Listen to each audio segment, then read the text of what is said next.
name is Filip Boyen, and I'm the Vice President Operations for Orient Express Hotels, Trains and Cruises. Well, thanks for joining us today, Philip. You've flown in especially here to AHIC for a panel that you were on. Absolutely. Tell us a bit about that. Quite interesting it was. The panel was about how to control expenses in this environment without basically compromising service.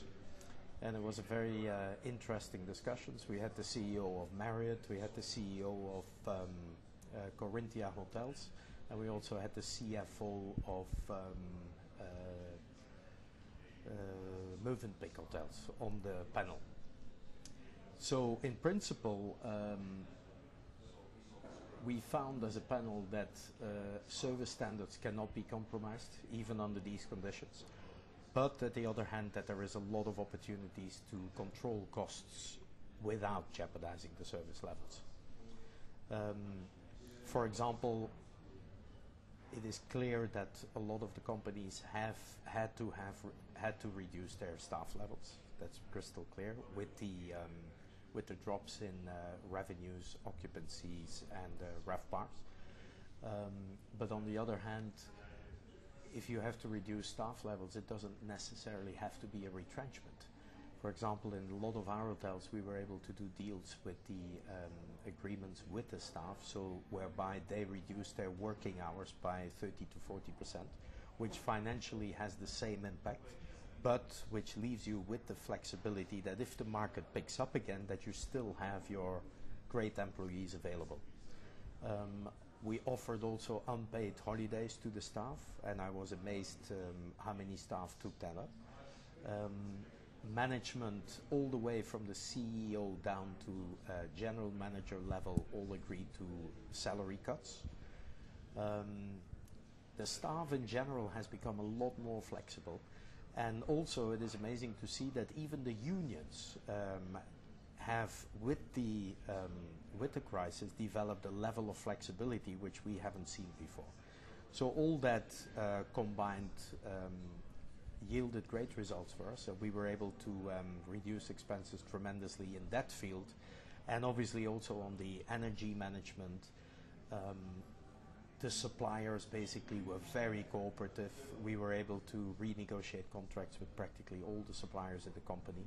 And that helped us tremendously. And so there is a way how to reduce expenses without cutting into the service levels. Now, as a group for Orient Express, I think your two key goals are cutting your debt and also selling off your non-core assets. Yes. Is that the goal to see you through the tough times? Absolutely. Obviously, Orient Express is a company, we take little steps at a time. We don't take giant leaps. We were able to raise last week a considerable amount of money on the New York Stock Exchange, which was definitely a vote of confidence from the investment community.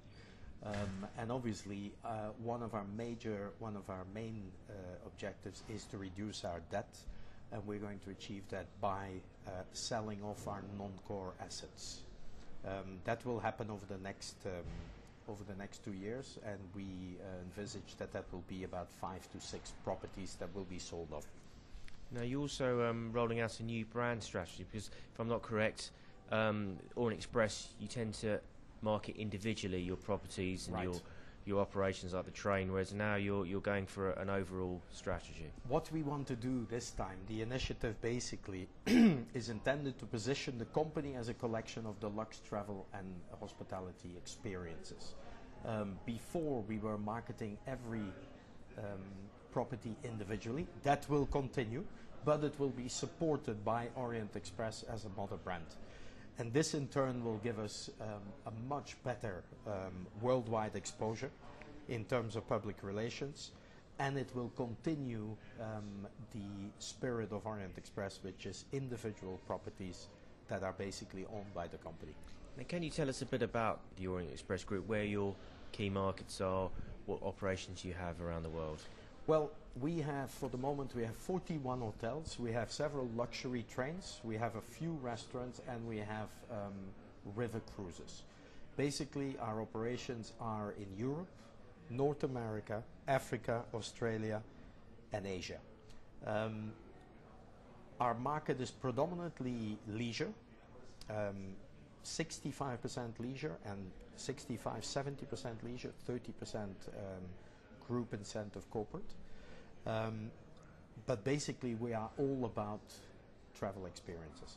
Our properties are all unique, usually historical building, prime assets in the destinations that they are, and clearly individually marked by the use of the local culture, the local flair in the service aspect of the property.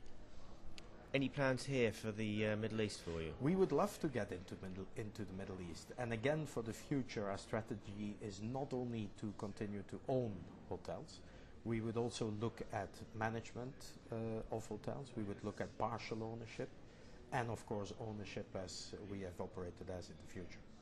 Okay, Filip, thank you very much for joining us today on Breaking Travel News. Thank you very much.